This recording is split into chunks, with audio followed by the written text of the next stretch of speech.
नमस्कार, मैं आपके साथ अभिषेक तिवारी। भारतीय इतिहास और पुरातन कथाओं के अनुसार कई महान दानवीर पैदा हुए जिन्होंने दान की परिभाषा को ही बदल कर रख दिया। लोग धन का दान करने में 100 बार सोचा करते हैं, लेकिन कुछ ऐसे महापुरुषों ने भारत की धरती में जन्म लिया कि अपना सब कुछ ही दान कर दिया, यहाँ तक कि अपना जीवन लोकहित को समर्पित करने में पीछे नहीं हटे। वहीं ऐसे दानी भी हुए जिन्होंने पंछी की रक्षा करने के लिए अपने चर्म की बोटी बोटी दान कर दिया। महाभारत में बर्बरीक जैसे दानी तो अपना सिर का दान कर दिया।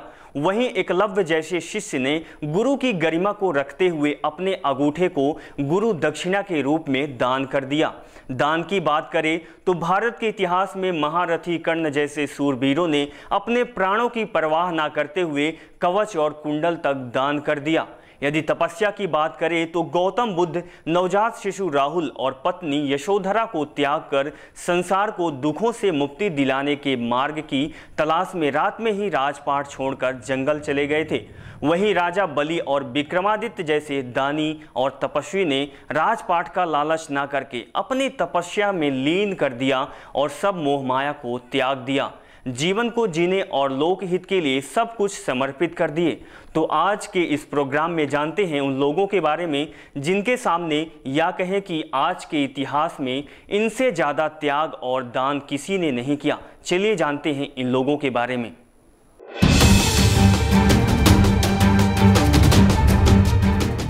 महारथी कर्ण। अर्जुन के पिता और देवराज इंद्र को इस बात का ज्ञान होता है कि कर्ण युद्ध में तब तक अमर और अपराजय रहेगा जब तक उसके पास कवच और कुंडल रहेगा। इसीलिए इंद्र ने ठान कर लिया कि कवच और कुंडल के साथ तो कर्ण को युद्ध क्षेत्र में नहीं जाने देंगे और एक भिक्षुक बनकर कर्ण के कवच और कुंडल मांग लेंगे। जब इन्होंने यह योजना बनाई तो सूरदेव ने कर्ण को सावधान किए, लेकिन कर्ण कहते हैं कि मुझसे कोई मेरे प्राण भी मांगता है तो मैं दे दूंगा। इसके बाद इंद्र योजना के अनुसार भिक्षुक बनकर कर्ण से कवच और कुंडल मांग लेते हैं और कर्ण दान दे देते हैं। वहीं जब इंद्र प्रसन्न होकर कर्ण से कहते हैं कि आप कुछ मांग लो तो कर्ण कहते हैं कि दान देने के बाद कुछ मांग लेना दान की गरिमा के विरुद्ध है और कर्ण मना कर देते हैं। इसी दान के वजह से कर्ण के प्राण भी चला जाता है। यदि कर्ण के पास कवच और कुंडल होता तो कर्ण को मार पाना असंभव था।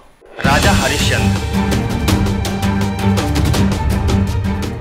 जब जब सत्य की बात आएगी तब तब राजा हरिश्चंद्र का नाम जरूर आएगा।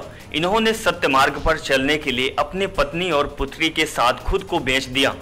कहानी के अनुसार इनकी पत्नी का नाम तारा था और एक पुत्र था जिसका नाम था रोहित। इनका स्वभाव बहुत ही दानी था, जिसके कारण विश्वामित्र जी को संपूर्ण राज्य दान दे दिया था। लेकिन दान के बाद दक्षिणा के लिए 60 वर्ष सोने में खुद तीनों प्राणी बिके थे और अपनी मर्यादा को निभाया था। इसके बाद आकाशवाणी हुई और दान की परीक्षा तथा कर्तव्यों के प्रति जिम्मेदारी की जीत बताई हरिश्चंद्र की। राजा शिवी। राजा शिवी का जीवन परोपकार से भरा हुआ था। उनके यहाँ से कोई भी खाली हाथ वापस नहीं लौटता था। उनकी संपत्ति परोपकार के लिए थी। शिवी की त्याग को जानने के लिए इंद्र और अग्नि ने एक योजना बनाई, जिसमें से इंद्र बाज बने और अग्नि कबूतर बने। बाज कबूतर का शिकार करने के लिए पीछा किया, तब कबूतर तेजी से उड़ता हुआ राजा शिवी के चरणों में जा पड़ा और बोला, मेरी रक्षा करो। तब राजा शिवी ने कबूतर के रक्षा का आश्वासन दिया। इसके बाद बाज ने कहा, मुझे कबूतर का शिकार करना है, मैं भूखा हूँ, मुझे भोजन की आवश्यकता है। तब राजा शिवी ने कहा कि कबूतर के वजन का मेरा मांस ले लो, लेकिन तराजू से कबूतर का वजन किया गया तो वह वजन नहीं पाया। इसके बाद राजा ने कहा, मैं आपके सामने हूँ, आप मेरे शरीर के खाओ। इस प्रकार राजा शिवी ने कबूतर की रक्षा कर अपने वचन के लिए शरीर की बोटी बोटी दान करने के लिए बोल दिए। तब इंद्र और अग्नि साक्षात प्रकट हुए और उनको आशीर्वाद दिए। बर्बरीक। महाभारत के युद्ध में ब्राह्मण का वेश धारण करके श्री कृष्ण ने भीम के पौत्र यानी घटोत्कच के पुत्र बर्बरीक से दान की इच्छा प्रकट की। तब बर्बरीक ने दान देने का वचन दे दिया। तब श्री कृष्ण ने बर्बरीक से उसका सिर मांग लिया। बर्बरीक ने सिर देना स्वीकार कर लिया। उसको मालूम था कि कृष्ण सिर क्यों मांग रहे हैं। उनकी मां ने सिखाया था कि हमेशा हारने वालों की तरफ से लड़ना। उनको ऐसी सिद्धता प्राप्त थी जिनके बल से पलक झपकते ही महाभारत का युद्ध समाप्त हो सकता था।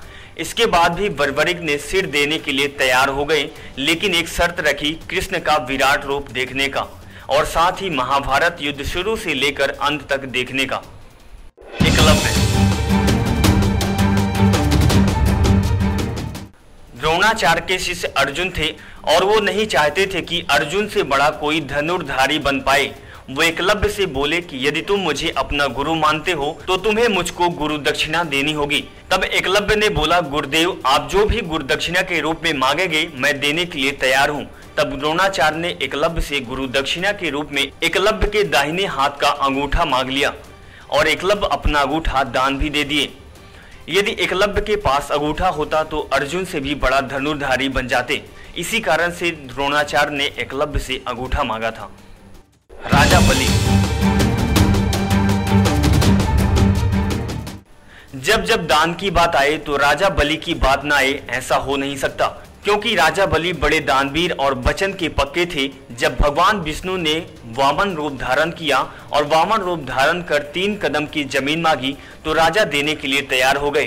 तब विष्णु ने अपना विराट रूप धारण करके एक पग में पृथ्वी और दूसरे पग में स्वर्ग नाप लिया, लेकिन बलि ने 3 पग का दान दिया था।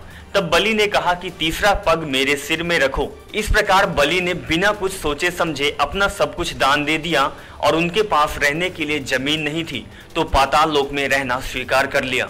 विक्रमादित्य। राजा विक्रमादित्य बड़े ही यशस्वी और प्रतापी राजा थे, जिनकी वीरता की चारों ओर प्रशंसा होती थी। माना जाता था कि राजा विक्रमादित्य के पास वीरता और दिव्यता का अद्भुत संगम था। राजा के पास राज्य और प्रजा की शक्ति होने के बाद भी राजपाट और मोह माया त्याग करके अपने आप को अलग कर दिया और जंगल की ओर प्रस्थान कर दिया, जो बहुत ही मुश्किल होता है किसी राजा को सुख का त्याग करना। लेकिन राजा विक्रमादित्य ने तप को सर्वोपरि माना और सब कुछ त्याग दिया। भामाशाह। भामाशाह चित्तौड़ राज्य के बड़े ही धनपति थे। कहा जाता है कि उनके पास अपार धन संपदा थी, लेकिन जब मुगलों का आक्रमण हुआ उसके बाद भामाशाह ने चित्तौड़गढ़ का त्याग कर दिया। कई वर्षों तक मुगलों ने अपनी संपत्ति को छुपाए रखा, क्योंकि वो जानते थे कि राणा को धन की आवश्यकता पड़ेगी। जब भामाशाह को राणा के बारे में जानकारी मिली तो भामाशाह ने तुरंत अपना सब कुछ लेकर राणा के पास चले गए और अपनी सारी संपत्ति राणा को दान दे दिए। माना जाता है कि यह राशि इतनी बड़ी थी कि इस संपत्ति से लगभग 5000 सैनिकों को 12 वर्षों तक वेतन दिया जा सकता था। गौतम बुद्ध। गौतम बुद्ध विश्व के महान वैज्ञानिक, दार्शनिक, धर्मगुरु होने के साथ साथ उच्च कोटि के समाज सुधारक भी थे। उन्होंने बुद्ध के प्राचीनतम धर्मों में से बौद्ध धर्म की स्थापना की। उनका जन्म लुबिका के शाक्य कुल के राजा शुद्धोधन के घर में हुआ था। उनकी माता का नाम महाकाया था। गौतम बुद्ध के 7 साल में ही उनकी मां का निधन हो गया था। उनका पालन पोषण महाप्रजाति गौतमी ने किया था। गौतम बुद्ध ने अपने नवजात शिशु राहुल और पत्नी यशोधरा को त्याग कर संसार को जरा, मरण और दुखों से मुक्ति दिलाने के लिए मार्ग की तलाश करने के लिए अपने राजपाट को त्याग कर जंगल चले गए। साथ ही सत्य और दिव्य ज्ञान की खोज भी किए। वर्षों तक उन्होंने कठोर साधना की। इसके पश्चात उनको बोध गया, जो बिहार में है, बोधि वृक्ष के नीचे उनको ज्ञान की प्राप्ति हुई। इसके बाद वो सिद्धार्थ गौतम से भगवान बुद्ध बन गए। भर्तृहरि। जब जब महान राजाओं की बात आती है तब तक महाराजा भर्तृहरि का नाम जरूर आता है, जिन्होंने अपना राजपाट सब कुछ त्याग करके वैराग्य का मार्ग चुना और उन्होंने वैराग्य धारण किया और अपना सारा जीवन सत्य की खोज और लोक कल्याण के लिए लगा दिए। दान देना और तपस्या करना इतना आसान नहीं होता।